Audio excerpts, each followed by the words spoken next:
everyone. Welcome to this week's Fireside Creators. I am your host, Reverend Dr. Sherry Palace. Tonight, I am chatting with Kimberly Ashlynne because we need some levity and laughter. So, gonna laugh.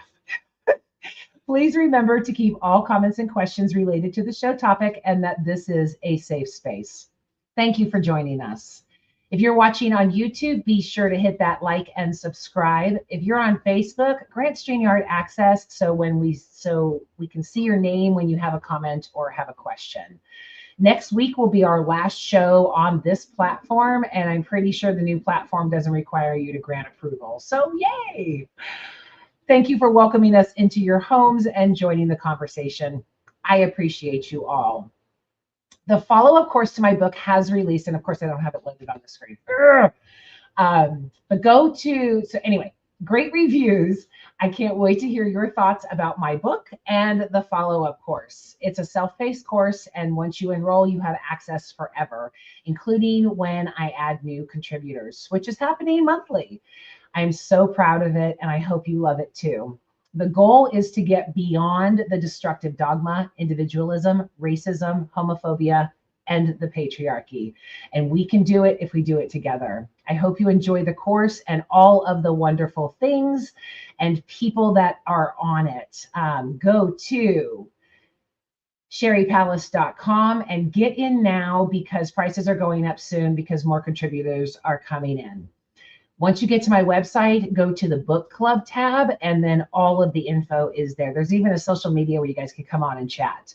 I can't wait to see you all there. Okay, let's meet our guest and get on our laugh. Get our laugh on, whatever the way it's supposed to be. Who knows? The world's going to shit. I'm doing what I can. Kimberly is a comic who's been shaking up the stage with her witty irreverence and feisty humor. Executive assistant by day and comedic force by night, born and raised a child of a Baptist preacher and married for 25 grueling years, she escaped to live the life that she wants. Welcome, Kimberly. How are you? Good. Thank you. Thank you for having me. Thanks so much for coming. I know there was all kinds of crazy stuff getting you on, so I'm so glad you're here. I was telling Patrick before the show that I kind of feel like I've called you in as a jester, and I'm like, okay, now perform. Well, I hope I can live up to it. I'm right?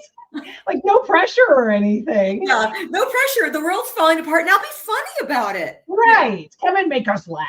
Right. So before we get started, tell us who you are and give us a little bit more in depth to that bio and how you got to where you are now. Oh, I love this. Who I am. As it says in my bio, I'm the daughter of an evangelical Baptist preacher. I was in that lifestyle, I guess you will say, until I was probably about my early 40s. And when I say in it, not really. I was terrified of the rapture, terrified of hell. In fact, it was only maybe 6 years ago that I made the correlation between my biggest fear, being burned alive. Of course, that's my biggest fear, is being burned alive. And I was like, oh, hell, got it. Didn't understand that. I was thoroughly traumatized as a child by the rapture movies, Thief in the Night, A Distant Thunder, Image of the Beast. And yes, I know them all. Left Behind. Don't forget Left Behind. But Left Behind wasn't as hard for me as the early ones. I mean, the early ones, in fact, if you research it, the director, how they put it together was by somebody who did horror. They wanted you to be scared. They wanted you to be terrorized. And at the time when I saw those movies, I was only 6, 7 years old. The scariest thing I'd seen is Scooby-Doo. I wasn't allowed to watch anything. They're like, how about we watch a beheading instead, in church? So I stayed in because I was scared. And once I reached my early 40s, I was in what I call a cult church. I wrote a blog about it for 9 years. And I do know that I was very influential in getting them to have to change their name. And they were on the news. It was a whole huge scene. And but through Facebook, I got in some private groups and I started talking to people. And I love how your tagline is conversations can change the world, because I'm seeing so often now on different social media, just people talking, going, just shut up. You're not going to change anybody's mind. And I go, I don't agree. My mind was thoroughly changed by having conversations with people. Right. And a pivotal one was one called The Swearing Couch. Micah J. Murray, if you've seen his blogs, he was very, very big for a while. He's kind of off the grid now, but he created a space locally where he called it The Swearing Couch. And it was for people that were just disillusioned with their faith, disillusioned with their lives, disillusioned for what they've been told, to have a safe space to sit on the couch and go, what the fuck just happened to me? Yeah. And that was, and again, conversations that were hugely moving and in changing me. I now call myself agnostic atheist. Basically, you don't know, and I don't know, and neither do you. Right. Whatever you believe is what you think you believe. Right. None of us have any proof. This God that I believed in for so long and begged for so long, for help, for anything, for love, for something, was silent. And so I'm at the point where it's like, if you have that, even if you've made it up in your mind and it's working for you, that for many of us that didn't happen. Correct. And I'm open to, I'm now at the point, if there is a deity, come at me, mofo, I always say, if I get to heaven and this Christian evangelical God is there, we're going to have issues. We're going to have serious issues. I'll be like, peace, which way's hell? That'd be better. Yeah, I don't like, I mean, that I avoid those people here on earth. Why am I going to want to spend eternity with one of them? Right on. But yeah, so my story, I was married for 25 years, got divorced. I've been divorced for 7. I had first tried, so going on to the comic part, I had first tried it 30 years ago. I did it twice at an open mic just to say, check, bucket list, did it, went on with my life. And I spent 30 years commuting, 45 minutes, an hour one way and coming up with bits. And it never left me. And so I decided March of 2020, I was going to go back. Good timing. Great timing. Yeah, it didn't happen. Went back, ended up being August 2021. Went back and just tried it just one more time. Like think I've got something. And it's funny, what I did try, I still use to this, that little portion to this day. And I was like, I want to keep going. And I found an open mic, and the host, John Stannard, shout out to John, was very accepting of me, whereas most people weren't, because I'm a woman in my 50s. Women are, they're into comedy now, but it's still male dominated. And then, right. With my age, they're just like, why is your mom here? She's ruining the scene, But anyways, John accepted me, and I committed to being there for a year, and I started getting on shows, and things have just been rolling, and I'm just rolling with it. Well, first of all, congrats for being such a badass boss bitch that you can get on stage and try and make people laugh. I go to comedy clubs all the time, and I'm just in awe that, especially during these days where it's so difficult to hone your comedy so you're not offending everybody or the right people or the wrong people, punching up as opposed to punching down. There's so many rules. When in comedy, when I was growing up, the only rule was you have to be ugly to be a female comedian. That was always out there going, well, if you're too pretty, then people won't laugh at you. And people like you are proving them wrong. There's been many pretty comics out there that I have laughed my ass off with that are women. So just that you had the confidence to get up on stage and be like, here I am, is just boss bitch status, in my opinion. Oh, well, thank you. I will own the boss bitch status. I mean, and it's one of those things where there's an old saying, what do you do if you're scared to do something? They say you do it scared. Right. And I'd say I'd walk on scared every time, but I'm still like, I'm here and I'm going to say something. Oh, fantastic. So what is your favorite thing to do on stage? I have a joy of shocking people, which might not be always comedic. Sometimes it's just for me. I take a lot of joy out of watching them go like, did she just say that? And I'm like, oh. So I've kind of been not toning it down. I do not want to ever tone it down. In fact, I write my own blog outside of the one that I was writing against my cult church called Raw Bleach. And the reason it's called that is I was with my hairdresser, and she was, because I'm not a blonde, I was with my hairdresser, and she was, putting a toner on, and I go, remind me again what a toner does. She goes, just tones down that raw bleach look. And I was looking for a name for my blog. I go, there it is, raw bleach. Subtext, I'm not toning it down. There you go. But I am reworking some jokes, because I'm like, you're doing nothing but shock, and you're there to get laughs. You're being paid to get laughs. Yeah, but Andrew Dice Clay could do it. I mean, there's been shock comics forever that are men. Again, I would just attribute that to you being a boss bitch to try to put it out there and shock them. And I think also that you would agree that your church past, at least for me, I'm assuming that you would agree, but I had been told to tone it down since I was 2. Oh, hell yeah. Oh, so once I left, it was like, don't ever anyone tell me to tone it down. This is as tone as I get, because anything more, I've worked for over 50 years to tone. This is as toned as I get. Anything more? No, right on. I mean, I'll add to it. I was not only the daughter of a Baptist preacher, I was the only girl. Oh, wow. Patriarchal. Yeah, I had 2 brothers, and in fact, there was one time I was about 19, 20, and my brothers are younger, not that much, but we were all sitting at the table with my father, and my father and I were going head to head. I called it Bible verse volleyball, because even though he had his doctorate in ministry, I was forced to memorize Bible verses. I was spanked for not knowing my verses. So I'm like, I'll go, keep it going. I'll bring it back every time. And we're bang, bang, bang, verse. And also I just kind of stopped, and I sat back and I go, you know what, Dad, you love that I debate you. You love that I'm smart enough to go head to head with you. You just wanted it in your sons, and you didn't want it in a daughter. And he said, yeah, correct. And I said, well, it sucks to be you then, doesn't it? Yeah. I mean, you can't,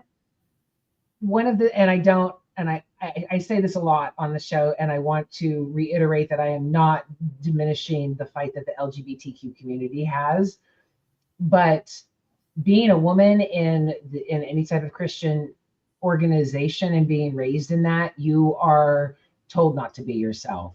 So to be authentic, like the LGBTQ community fights for, is a similar fight for us, because it is, you need to be submissive. You need to, let the man run. I think a lot of what happened in the election last week was that these women were told on the right-wing news outlets that it was like adultery if they voted against their husbands. It was being preached. Yeah. Yeah. So, I mean, to own our voice, to own ourselves and our presence is really a rebellion against everything that we went to. Like I said, similar to the LGBTQ community, to say, you know what, fuck you. I'm going to be me. I'm going to be authentic. And that's the way it's going to be. Take it or leave it. That's right. That's 100%. Yeah. Yeah. And it's still an obvious fight. Yeah. What was it, like 65% of white women voted for Trump? Yeah. I mean, it's unfathomable to me. And I know part of that's because I'm from Minneapolis. So I'm in my cute little Twin Cities blue bubble where we all love each other and everything is great. But I'm in a red state. Yeah. I'm in a red state that went blue, but I definitely live in a bit of a bubble with what's going on. Yeah. So we need women like you to really, keep it up there, owning it, getting up there and saying, you have to listen to me. I don't care, because I am funny. I'm going to make you laugh. Yes. And I actually said on stage last night, I'm like, hey, y'all, glad to be here. I probably got 3 months till they throw me in a camp. Right. My Facebook is public. I'm a loud liberal woman. So, right. I'm going to be fighting in the yard for a hot meal. So it's coming for Right. Right. Yeah, I'm hoping to get to Costa Rica by July of next year. So I will have tents and stuff like that so you all can escape before they put you in the red. Although I was talking to a girlfriend the other day and we were talking about how if we did get put into the red robes and the bonnets, like in The Handmaid's Tale, we could get fat. We don't have to wear makeup. We don't have to. It's like, it could be like, this is kind of a break. Can I still Right? drink? Can I have a wine? Yeah, we may not even have to shower because, they're not supposed to be near us anyway. So no razors. We can let our hair grow out, no more hair dye because, hey, who has to impress with a bonnet? We I can. have a lot more money. Right. And time. Oh my God. If I didn't have to get ready to like go out in public and not care what people think. When I was writing my book, I discovered that in Islam, that's the way the women feel with their coverings. They feel a freedom against commercialism. So it's like, okay, well, if we're gonna have to put on these red shits with these bonnets and everything, I'm gonna get fat. I'm never gonna shave, and I might only shower a few times a month. And I'm assuming with my age, since I can't give birth anymore, that they'd leave me alone. But Yeah, we're worthless to them at this point, right? I don't know. There's going to be the angry misogynist rapes. I mean, that's going to happen. Yeah. It's Bad joke. yeah. Bad joke because we can see it happen, and I know. I posted the other day that women need to get armed. They need to get armed quickly. I've actually been I've been looking into it, and I saw somebody, a guy who is on our side, on our side, and saying that he's for us having guns, but he said, I would advise, you can do a lot of damage with, I think there was a certain mace called like Red Saber or something, and he's like, you can absolutely paralyze someone with that, but they're not going to die and they're not going to be hurt. Whereas with a gun, things might go sideways quickly and you might end up in jail. True, or get shot yourself. I saw a post. I'm danger prone Daphne. Chances of me accidentally, 100%. Right. Lorena Bobbitt is coming back into the talking points of having sharp knives that fit underneath the bed. Because if men are saying that we are now subjected to them and they can do whatever they want, all jokes aside, we need to protect ourselves. No, for real. And I personally, really I'm even better when I leave a club or something. Normally I've been like, like you said, I'm a badass bitch. Like, no, I don't need anybody to walk me. And now I've been like asking the bouncer to at least watch me go to my car. And it's funny when I'll say, not funny, but will you watch me go to my car? And they're like, no, I will walk you there. And I'm getting better about asking for help in that way, even though I want to believe I'm so tough. But what we are seeing out there, some of the statements being made out there, and I'm very loud and mouthy about it. Yeah, me too. Me too. I love your post. Every time you post, I'm like, love. Yeah, we are the antithesis of what they want, right? They want us to be stuck at home, if not for our children, our grandchildren. Vance had said that we should be now taking care of our grandchildren and not having lives in and of itself. But we're going to have to laugh through these next couple of years. We're going to have to find reasons to smile and laugh. So I'm part of the Big Sisters and Big Brothers organization, and I have this little sister, and she knows everything. She's 14, of course, right?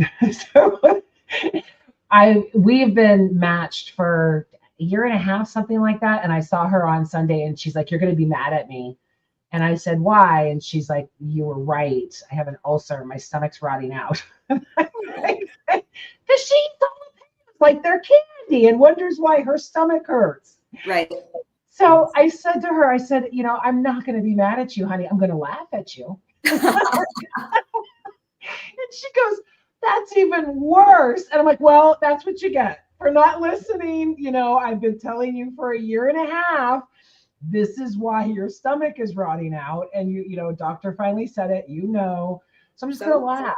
So we're going to mockingly laugh at you. You know, I've tried to do a lot of the jokes that I do on stage. I've tried to do a lot of stuff from my religious trauma in my past. And if someone doesn't have like a basic evangelical background, they end up just staring at me like, you know, no one's laughing. They're just like terrified. Right. It's like it's like jokes about Game of Thrones. I've never seen even a single thing I would be like, oh, yeah. But how do we I mean, I'm getting to the point, it's a week later, and I'm seeing all of these horrified posts all over social media. What do you mean tariffs mean taxes to us? What do you mean illegal immigration pays taxes? What do you mean? And I'm trying not to lose my empathy. I'm trying to not do what I did with my little sister and just go, you voted for it, live with it, and just laugh through it. But it is so dismissive. You're a better person. I've always said you're a better person than me. I'm like, for sure. You know, I've been just like, how does it feel to be stupid? I mean, I'm not even nice about it. And with it, yeah, and there, you know, like Vance is talking about, you know, now we've got to be grandmothers and do all this stuff. I have one child. I have a son. He's 26, and he just announced that he is thinking about getting a vasectomy. And he goes, how would you feel about never having grandchildren? And I said, first of all, your body, your choice. I believe that straight up. And I'm like, so whatever, if you decide to have a child, I'll be a fantastic grandmother. Or on the opposite end, if you decide not to, all I'm hearing is that my time and money are all mine. So yeah, I'm fine. Fine. Right. Do you, boo? Go with it. Yeah, I think that's a good son, though, for him to be considering that because of the dangers of everything that's going on. That's someone who's really taking onto his own to say, I'm not going to do this. You know, my son is not, I wish he were doing some other things, but I will say, as far as being a human being, I raised one of the most amazing human beings ever. I learned more about feminism, racial justice through him.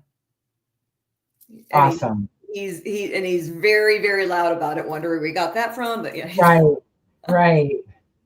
Yeah, I mean, our children had no way but to be loud, right? I'm learning things now. Like, there were things that really drove me crazy about him, and I'm getting to the age that I'm realizing that he got them from me.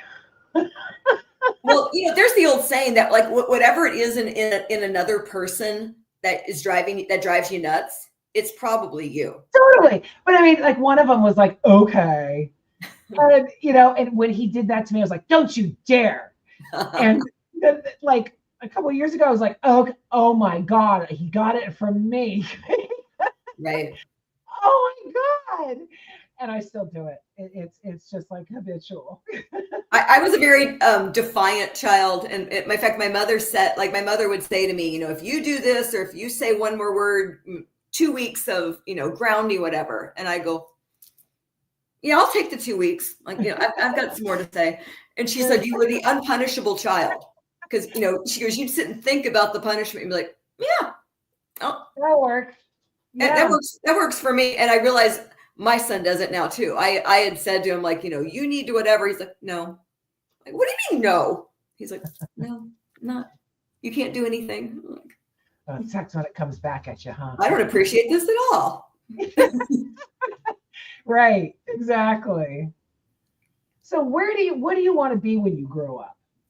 Lord, is that even going to happen? Yeah, what do I want to be? You know, I am definitely, this is going to sound so new agey. And if you want to roll your eyes, please roll your eyes. I'm rolling with the energy. I love that. I'm rolling with it. Let's see, what year are we in? 2024. I think it was in 2022. I decided, like with my comedy career, that I was going to say yes to every opportunity. No matter what it was, I was saying yes. There were multiple times I was asked, hey, do you want to host in this city that's far away? And my thought was, no, I don't want to do that. I'm like, yes, I would love to. And it was a great experience. You know, do you want to get headshots? Yes. Shout out to Wendy Mayberry, my photographer, you know, and that fully changed the trajectory of everything. So I am just every day taking a step forward, trying to take a step forward, or at least putting my hat in the ring. Like, will you accept that I can take a step forward, and just rolling with it? I love that. I think that's the key to life.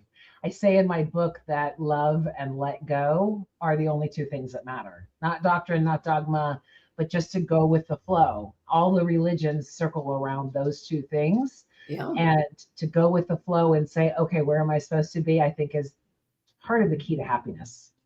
Yeah, I agree. I have to admit that I went through the yes phase in my 30s because I saw the movie Yes Man. Oh, I totally got it off of Jim Carrey's Yes Man. Yeah. Okay, good. Me too. It totally changed my life also, though, because it was like, I'm going to take every opportunity that comes at me and say yes to it and just go with the flow and see how that goes. It's not as extreme back then as it was now. It was more circulated around men and dating, but now it's more life. How'd that work out? Yeah, exactly. That should have been my first book, but it wasn't. But yeah. Yes. Now, yeah. Now it's no to men, yes to everything else. So there we go. I'm tracking. Yeah. I'm tracking the same way. I love you guys, but you're way too much fucking work. I need to find my golden girls. Cool place they live in Miami, right? Somewhere warm. Patrick wants to know if you do improv. I've done a bit of improv. I've taken a bunch of improv for comics classes through Sarah McPeck. She's fantastic. I found improv was harder for me. My inner perfectionist would bubble up when we were supposed to be in a scene, and it'd be like, someone says something and yes and you're supposed to jump in. I'd want it to be good. I'd want it to be funny instead of just saying it. Yeah. And so I tried it. In fact, there was one in particular where I was up against another person who I knew well in the comedy scene. Him and I were friends, and we had 2 rows and we're going face to face, and she would give us something for a scene. And he looked at me and he goes, "Oh, I love your aura." And I said, "Oh, what color is it?" And he goes, "Brown." And I lost my shit, pun intended with the brown. I could not stay with the improv. I'm like, brown? The ugliest color there is, brown? My aura is brown. My aura is the color of shit because I'm shit. And she's trying, and my teacher is just like, what are you feeling? What are you feeling? I'm like, brown. And it's funny, the comic I was up against is also a therapist, and he was not catching that I'm melting down. So have I done improv? I have. I'm not that good at it, or I struggle with it. I feel like I'm very quick in life, but something about you're on. Right. I like to have my stuff together and sequenced, and my punchlines and my setups. So you're a control freak like me too. I'm a double Leo, so yeah. Oh, okay. Wow. Yeah. Do you know much about astrology? Yes. I only know when it comes to, I'm a Leo, so I only know really about me, Leo stuff. Just like a Leo. But yeah, I'm a Leo sun, Leo rising, and people are like, how do you make it out the door? Well, I'm a Virgo moon. That's why I am on time. My I's are dotted, my T's are crossed, and I'm an executive assistant by day. There you go. The control factor. That's where everything evens back out. Right. Yeah, I mean, in normal day, I can be funny, but having to be on stage. The one time that I was on a game show when I was 12, that is hilarious. If you ever want to look into it, Google me. It's all over the internet. I still get fan mail. That's really weird because I was 12. But when I got on the stage for the game show, all of a sudden I came from Texas, and I had never even left the state of California before, but I became a Texan as soon as I went on stage and went on camera. No fucking idea where that accent came from, but I was so nervous. Where from Texas are you from? What's that? We're from Texas. I'm from California. Oh, I had never been to Texas, but right here, all of a sudden I started speaking Texan, or I had this speaking Texan. See, I was born in Dallas, which where I'm like, where are you from, girl? Yeah, no, California, born and raised, never left the state, and all When of a he became a sudden, Texan, oh, that's yeah, hysterical. I was so nervous. I mean, I was 12, but I watched the video and just go, I have no idea where that voice came from. I have no idea where that accent came from. I was just so nervous that I sure do. I fucking said that. Oh, I'm totally watching and sending you a fan letter, 100%. I still get them because the show airs on the G4 network. So whenever it re-airs, I get fan mail. It Oh, is that's amazing. That's awesome. over 40 years ago. I hate to say that, but yes, it was over 40 years ago. Well, my Texas ass totally wants to watch that. That sounds fantastic. And if you wait to the end, you can see when I lose. I'm like, and my mom comes up. Yeah, I was a total 12-year-old pouting. Yes, darn it. Dad, oh, you're gonna love it. I do a cheer and everything. In fact, the wild goose, I told the story because I still have a problem getting up and telling stories in front of people. Patrick and Sarah are always pushing me to do so. So at the goose, I was like, oh, fuck it, I'll go ahead and tell this story. And it fit in with the theme and everything like that. And people were looking it up while I was talking. They're like, oh my God, she's not lying. Perfect way to embarrass myself completely. Oh, that's an awesome story. So we have more time to figure out how we're going to laugh. What do you see going on in the next 4 years, and how are you going to get through it? Oh my goodness. I mean, I already, just days after I knew it would be bad, but the stuff I'm seeing coming out, some of these, so many of these incels and men saying, your body, my choice. And it's actually pretty terrifying. So it's kind of day to day right now. I have talked very seriously with people about what country could we move to. Costa Rica. I love Costa Rica. Very solid democracy. I'm thinking Costa Rica or Portugal. Those are the two I'm tracking on. Although I'm told Canada. I'm told Canada has some program that I might be able to be like, oh, I'm already in Minneapolis. I'm so tired of being cold, but no cold in Canada, cold in a camp in Minneapolis. Freedom. At least you'd have a bed in Canada, right? Yeah, I don't know what's going to happen. So I'm definitely I'm a very vocal person, and I'm an action person. I think that's been one of the hardest things in the past week or so that we've gone through is I've felt a sense of just like I did everything I could, and I'm not sure what else I can do. Right. And other than I was rage posting for days. And I've another one of my side gigs is I'm a yoga teacher, so I'm like, okay, none of this is yogic, and I'm like, yeah, I don't fucking care. Went to raged yoga the day after the election, which was super cathartic. Rage yoga? Yeah, rage yoga. Rage yoga is awesome. I've never heard of that. It sounds intriguing. Do tell. Yeah, you can look it on YouTube, and there's all kinds of and how you instruct it is kind of however the fuck you want to instruct it. But I've been to ones where like what we did the day after the election is, she had us, scream and roll up our mats and slam it on the floor. And I was breathless. I mean, just, slam it on the floor and scream. It was cathartic. It was, there were people sobbing, there were people screaming, and it was super cathartic for me. But, what am I going to do the next 4 years? I mean, I'm looking at this. It's like, he's not going to be out until I'm 50 fucking 9. I'm like, and I am terrified of what's going to happen to me. So I'm walking this balance between, self-protection, whatever that might be, whether job, financial, a gun, I don't know, and what do I want I'll call it my destiny to be.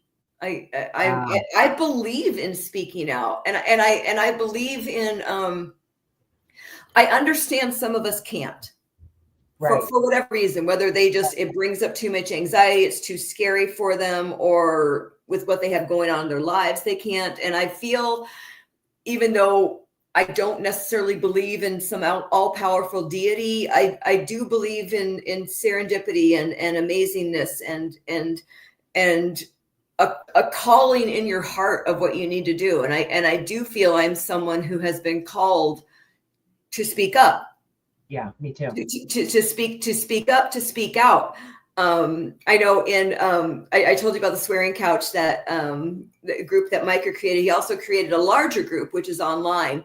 And I know I'm the hyper poster in there. It's my one space to just to say anything I want. And I use that as a testing ground, see how it works out there. And then maybe I post it on my own Facebook. So next 4 years, I'm going to be loud. And if it ends up being my demise, that's who I am.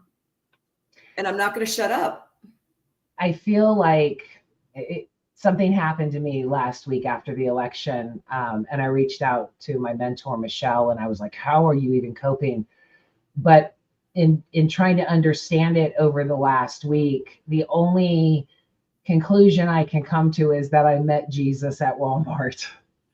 I pulled in to get my groceries, and there was a guy who had pulled in a minivan, and he blocked traffic so he could back in, and then realized that backing in wasn't the right thing to do. And so he pulled forward again, blocked traffic all again.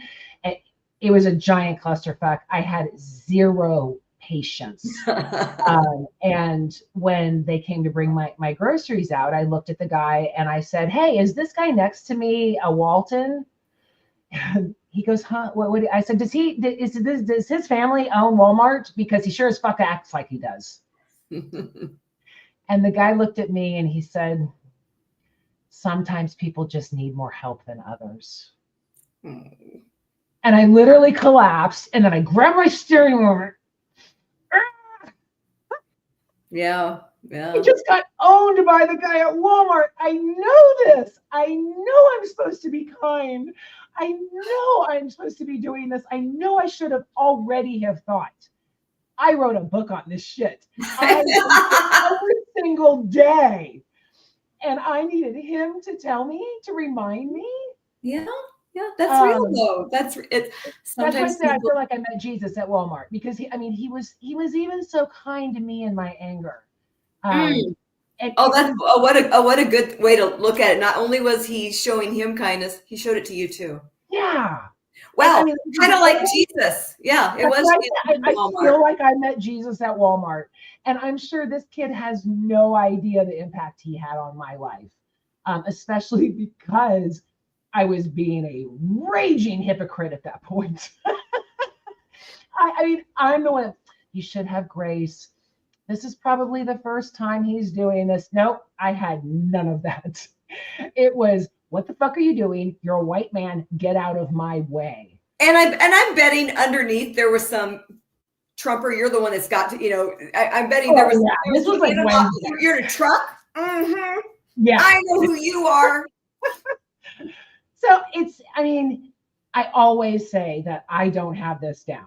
I now know the right way of doing things, but that doesn't mean I'm always going to do it, because I don't think. I'm angry. I lash out. I'm fearful. When you are fearful, you're not thinking correctly. You're not grounded. We must be present and say, okay, right now, I am talking to Kimberly, and we are having a great fucking time on this show. We are not going to stress out, but being that person who knows it now, I didn't know it for 40 years. I didn't know because I was an evangelical. I was never taught to be kind. That was never the goal. Oh my God, that's such a great line. I was an evangelical. I didn't know how to be kind. No, people would literally say, you should be kind. No, they just need to be saved. Those are the things. But now I know, and we need it more than ever right now to be compassionate, to stand our ground and be loud, but do good trouble. And I'm still squeezing my steering wheel going, I'm going to fucking kill this guy. So laughter is needed. The remembrance of love is needed to to be able to understand that their fear is the reason why they cast their vote this way, not necessarily diminishing our fear, because they're too self-absorbed to realize our fear. But that is part of the compassion and realizing that even as I'm slandering them and saying that they don't know. Oh my God, that's so real, and it's been so interesting to see so many on the Trump side, saying, I'm a Christian and I voted my values and this and that. And I'm like, you know what? I'm no longer a Christian, and I am so much more of a Christ follower than you. Right. Being a Christian is following Christ. Could you please? I would love for you to be a Christian. You said you're a Christian. Oh my God, fucking do it. Right. Because you're like Sermon on the Mount, Beatitudes, fuck that shit. It's like, tell me which part of what Jesus said that you follow, other than your little Jeremiah 29:11, not Jesus, plans to prosper, get paid. That's all you fucking want. Corinthians, yeah. That I actually asked a guy last week because on my thread, he compared Trump to Jesus. I can't even take, and if they compare him to David one more time, about David was a blah, blah, blah. Well, you know what? Gay. It's really appropriate. David had God's heart. It was before he did all his bullshit. And then later God's like, yo, you're being a piece of shit. And now that's their comparison. I can't. I asked this guy, give me one thing that Jesus and Trump are alike. And I'm still not over his answer. He said they're both men. Oh, that is exactly what I did, and I'm still doing. And he goes, "Why would you even ask such a stupid question?" Like, why would you ask such a stupid question? Yeah. They were both men. So was Hitler. So was Mussolini. Oh my word. Right. But we don't really have any women. I'm stopping myself because I think Imelda Marcos might have been, but women don't usually become dictators. So that's all that they can give us. Patrick, what did you say? The thing I learned about David in seminary was that his reign was so violent that it took developing a mythology about it just to justify it. Rape, gay sex, killing people, conquering. If this is who their idol is and this is who they want Trump to be, maybe I'm Goliath. Right. Although I will admit, my rapture fears have died down now that I've learned more about how it was all put together and stuff, and how it was, used for fear. But I'll admit the number of check boxes that Trump checks off for the Antichrist. Right. A lot. Yeah, I don't believe in the Antichrist, but I've never known a leader to be more Antichrist. Perfect. Ooh, that's great. Am I giving you material? I'm making a meme right now. Taylor Thompson has my book, and I'm like, go for it. Use all of this for the material if you want. Taylor Tomlinson. Oh my, yeah. And she's been, in fact, I've been studying her stuff because she's done a good job about bringing some religion things in and making it funny. I feel like when I've tried, I've gone so hard and so far that the whole audience, I tried to do one about being pro-life or pro-choice, and I'm like, I don't understand why you would think God is pro-life. Killing babies is one of his favorite things. I mean, have you not read the Old Testament? Right. If anything, I think he's kind of pissed off that we aren't doing it hard enough. The way we do abortion is actually kind of kind. He talks about smashing babies' heads on the rocks. I think he's mad because we aren't violent enough, actually. I have a chapter. You gave me the best laugh I've gotten. Everybody else went.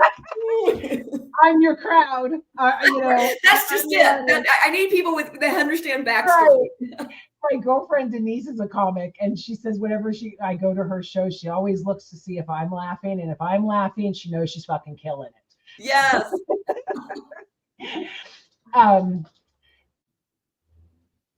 Patrick says that you told a story at a moth slam.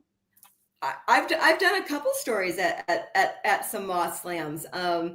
I'd say the one I did, my first one, I'd say was my best one. And if you don't understand what a Moth Talk is or a Moth Story Slam is, they will give you a topic, and it's usually a one-word topic, and you can take it anywhere you want. It might be cool. Okay. It might be love, it might be hate, or snacks. It's always, and you, maybe it's a funny story, maybe it's a sad story. It's whatever that word, but it has to be a personal story about you. First person, it's about you. It's not one your grandma told, it's not one you heard somewhere, it's your story. And the topic I had was called anniversaries. And I'd written 2 blog posts about this, and I combined them for my Moth Talk story, and I called it the anniversary that would never happen. So I said I was married 25 years. I never actually hit the 25-year anniversary, though we were together 25. So my story was about when my 25-year wedding anniversary was coming up, and I was just like, I'll never have this. I'm never, people are like, oh, yay, 25, 30. I'm like, this is never going to happen in my lifetime. Even if I meet someone tomorrow, it's just not, this is something in my life I'm never going to have. And it was very hard on me. And my wedding dress had been in the trunk of my car for 2 years. And I just didn't know what to do with it.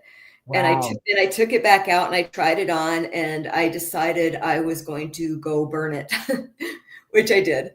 And it was a cathartic experience. And so that's what my Moth Talk was on. And it was, I actually got some laughs out of it. I didn't go at it from a comic slant, but when I said, I didn't know what to do, so I decided to burn my dress. Then the place exploded. But that's awesome. I think that's what I did at the Wild Goose with Patrick. When they got me into, because it was about your celebrity, your involvement with a celebrity. So okay. I was a celebrity. And I'm still getting fan mail from when I was 12. Patrick, this is peer pressure, and you should really watch. You really should not engage in such peer pressure. My closest to a celebrity was when I was at a private club in LA, and Rod Stewart sat next to me. And this was like 89, 90. So his hair was huge, and he was with Rachel Hunter, and he sat right next to me, like thigh to thigh, because it was this long bench. And so I leaned over and touched his thigh. Well, he knew what I was doing. I'm just like, hope everybody doesn't know I'm wearing a $10 dress. Yeah, exactly. But we can't do a show on you being a comedian without addressing the fact that you have to be fucked up to be a comedian. I have to be fucked up? Yeah. Yeah. Comedians, they base all of their trauma, everything is the job of the comedian is to be able to laugh at yourself with the trauma you incurred. That's not a lie, right? No, not at all. No. In fact, I was talking to one comic, this was a few years ago, and him and I were just vibing, and he has a very, very traumatic past. I mean, possibly equal to mine. And I was with a date, and the date is listening to him and I just like laughing about things that aren't technically funny. And then I go, well, it's not like we're getting on stage because we had happy childhoods, and we're like, laughing. And yeah, he ghosted me after that. But I wonder why. Right? I'm fine. By the way, I started to say I have a chapter in my book called God is Pro-Death.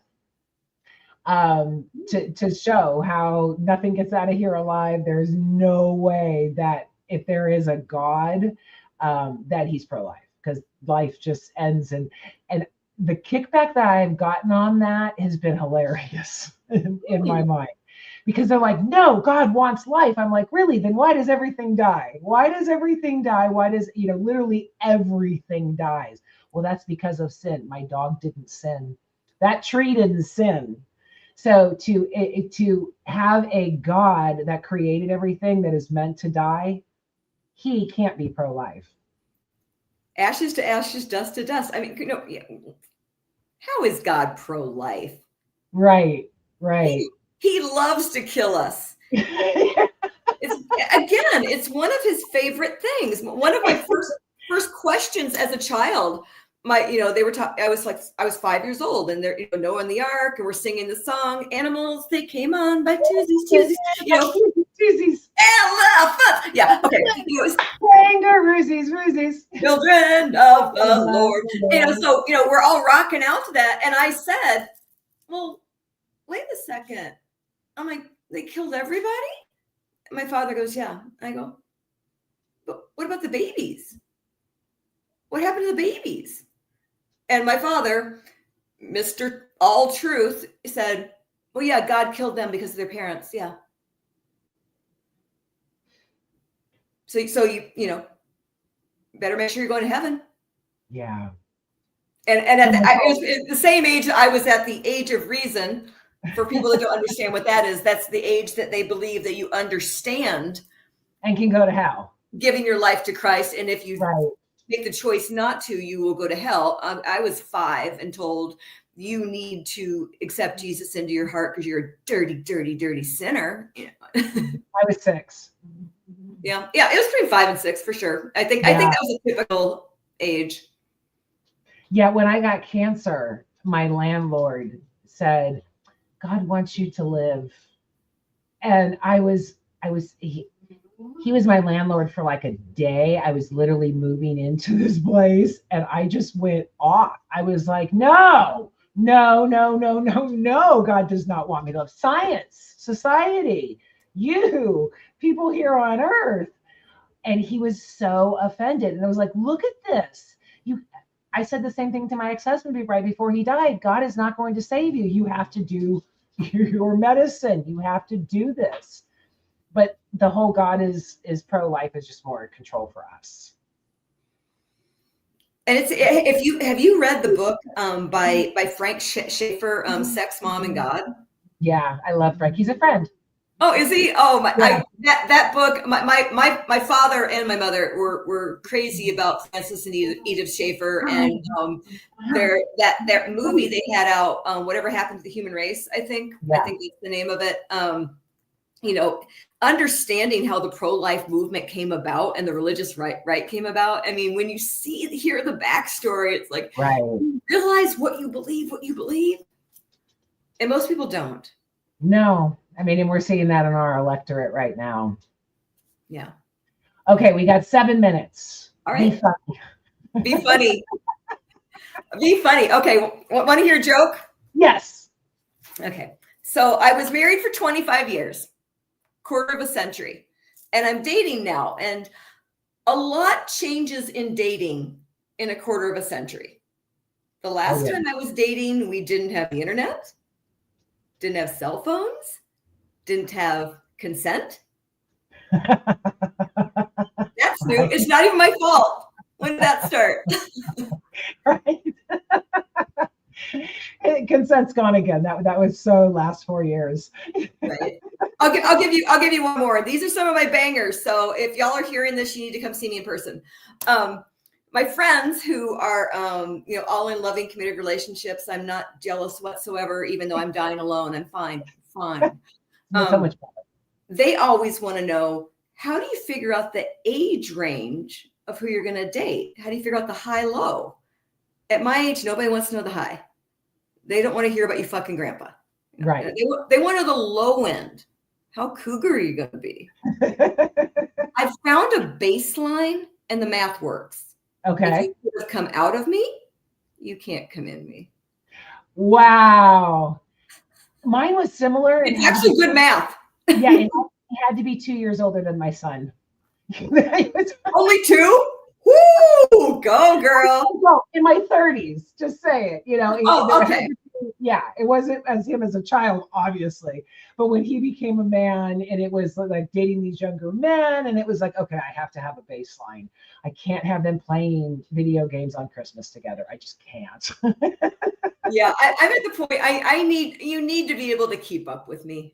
You need to be, and I do not want to make some cultural reference and have you go, Yeah, there's always that. I'll never forget the one where I was at a concert with a younger guy, and it was like 4 or 5 different bands. And at the end of the show, all of the bands came out and sang Lucy in the Sky with Diamonds. Yeah.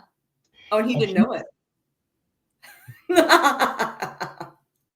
He's like, man, this is an awesome song. Who's singing? I'm like, no, no. Yeah, that's too much. No. I was at a show last night where instead of singing, there were some audience members, their birthday, and they brought them on stage.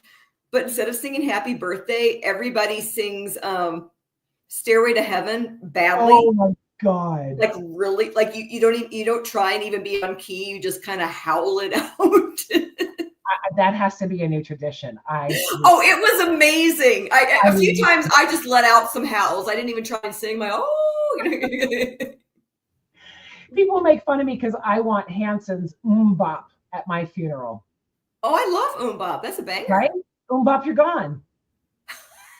See, I always wanted Miss Me Blind by Culture Club. Oh, there you go. Yeah, I mean, people are like, but Bop's such a happy song. They have not read the lyrics. Bop is like a horrible song. Bop, that maybe they could do Bop, but like in a minor key. I think this is kind of cool. Yeah. Slow just it down. Dancing, singing Bop, she's gone. Little picture of you on video at the end. Yeah.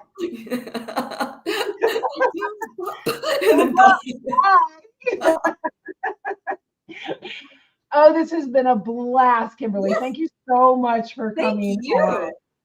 Any final words, and where can people find you? Oh, yeah. Final words. Shout out to the Swearing Couch. I want to make sure I say that a few times. I see on the bottom of the page, it shows my Kimberly Ashlynne comedy, which is on Instagram. I always have all my shows for the month coming up, and then I promote my shows daily as to whatever's happening. So yeah, if you're ever in the Twin Cities, message me on Kimberly's Instagram comedy. I would love to see you, and if I can get you in free or something, I'll see what I can do. That would be awesome. Well, this was good. Go look at her on Instagram and get all of her comedies. I didn't post it earlier, but Sarah said nice tits. Because they're all hyped up right now. Yeah, right. But I had to throw that in and make sure she got those words out. Oh, thank you. I'm going to go ahead and send you backstage. And Patrick is on. He has something to say backstage. Let's bring him on. Okay, yeah. Do you have something to say?